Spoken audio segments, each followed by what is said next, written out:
Salutations, my name is Summer and this is Sterling Reads, but I have little Prim down here on my lap, so we'll see if she sticks around. I just want to talk about what I've currently read and what I'm reading right now. It has been a busy month. I've been reading so many wonderful things, and yeah, I want to talk to you about it. So something I haven't finished, but I'm listening to, and that is You Like It Darker by Stephen King. Um, he, this is just like a bind up of some short stories, and it's a newer release of his, and I've been loving it. Like these stories have the same feel of old Stephen King, if that makes any sense to some of you. There is the story I'm listening to right now is called Rattlesnakes, and it is combining our characters from Cujo and Dumaki. That's the setting, and I absolutely love that. There's some other. There was another short story where it's about a family traveling, and how the kids relate to the grandfather. And you have these creepy strangers, and all of a sudden you're broke down the side of the road, and it's like, oh my gosh. And then there's another story where this guy had a dream about finding a body, or he sees this body of this woman, and then he like knows where she is, and then there's this big like, how do you know where this body is? And I'm thinking, this could go in so many different directions, and it's so good. So I'm really enjoying that. I think it's like I'm 76% through listening. So yeah. Anyway, last night I was trying to decide what I was going to take to work to read, and I've been wanting to get back to my Jane Austen rereads. And so, and it's her birthday, 250 years old. So I went and picked up Emma. Of course, this is a reread, but it's been so long ago, I have forgotten about all those little like feels of how Knightley was disappointed with Emma, with how she was with Harriet, how she persuaded Harriet to reject someone. And yeah, it showed Emma's like immaturity, but she's just young, she doesn't know any better. But I'm not too far. I just started volume 2, so I'm not too far in this. I love these Red Spine vintage classics. But yeah, I was loving this. It was perfect for last night. So I'm continuing that for this month. I'm not very far. I read a couple more pages of Memnoch the Devil by Anne Rice. This is a reread, but I read these when I was a teenager. So yeah, absolutely loving this. And this one is about, we're back with Lestat, and it does mention David from the Talamasca, and Lestat is actually afraid. And if you know Lestat, he's has quite the big ego. So something I did finish was I read the first collection, The Innocence of Father Brown, and that is really what it felt like. It felt like each little chapter was a whole, like it's a short story, which I wish it would have felt more flowing into stories. I really enjoyed it. I mean, I love Father Brown and Flambeau, or however you say his name, and all of our characters in here. And also just how, I do like how he ends with, it seems like he'll end a little chapter or story with making you think about things. So yeah, I really enjoyed this first one, and I'm not sure what the second one's called, but I'll get back to them at some point. It's not like a typical novel where you are continuing on a story. It's just a bunch of like broken up little stories. So I am still reading Lawless. I'm here. So I don't have too much more to go. I think I'm on page like 500 and some.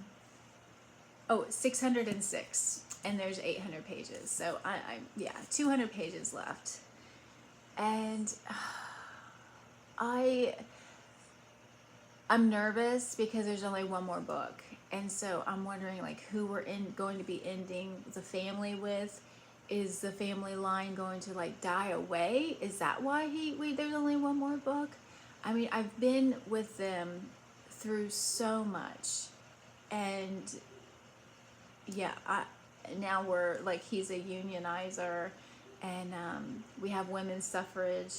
There's just so much going on, and the three, which Matt's not on here, but the three sons. He now is going by Jason Kane, because his name's Jeremiah, but he killed a bunch of people, and so now he goes by Jason Kane, and he's a bit of a mess. And Gideon is a bit of a mess. He lost his eye in the Civil War. And then Matt, who's not on the cover, he came back from, he's an artist. He travels around the world. So the three sons are going to be reuniting, which they all think Jeremiah is dead.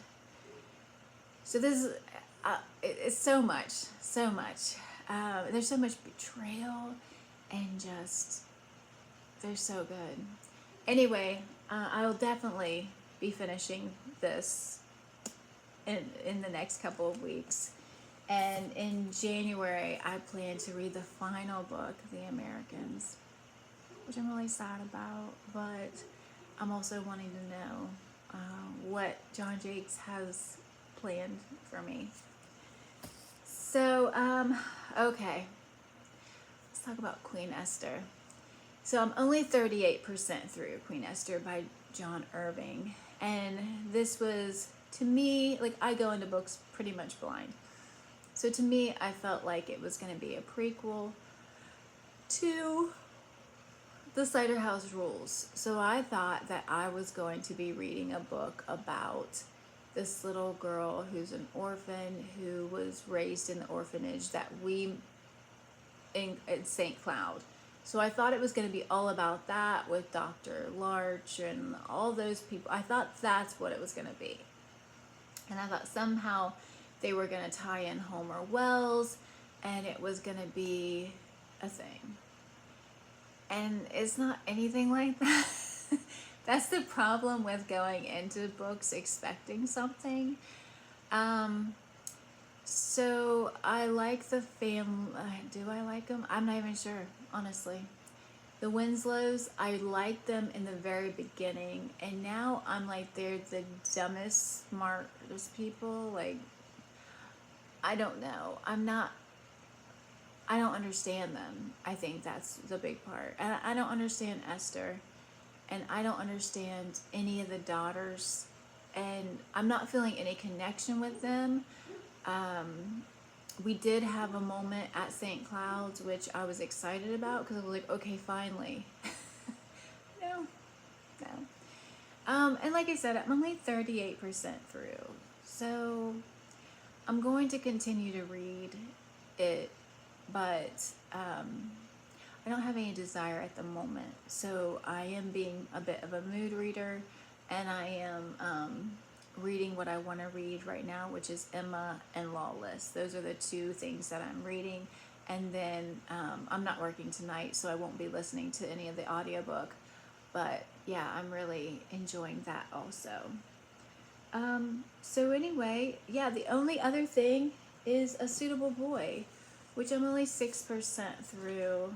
I'm on page 84, but I've been reading it on my Kindle too. So I go back and forth. between, like, I'm at home, so I'll prop up a pillow, and if I read some tonight, I'll be reading it that way. But at work, I read it on my Kindle. So yeah, I'm enjoying the families that the characters. I'm really enjoying that. There's not really much for me to say about it. Like 86 pages, I'm enjoying the 86 pages I've read. But besides that, we have some families in India. We're learning, there's one boy who is very wild and rebellious, and I'm thinking that that's going to change for him. I'm thinking that the expectations of his father is going to start weighing on him, and he's going to have to change his ways. But I don't know. We will see. I hope he's not the suitable boy, because he's not a suitable, and maybe that's the whole point of the title. I don't know. But that is what I've been reading and what I've read. I've had a great month so far. We got 16 more days. Let me know how you're doing, what you've been reading. Are you excited for the new year? Did you have a good reading year? Yeah, let me know. And thank you so much for watching. Bye.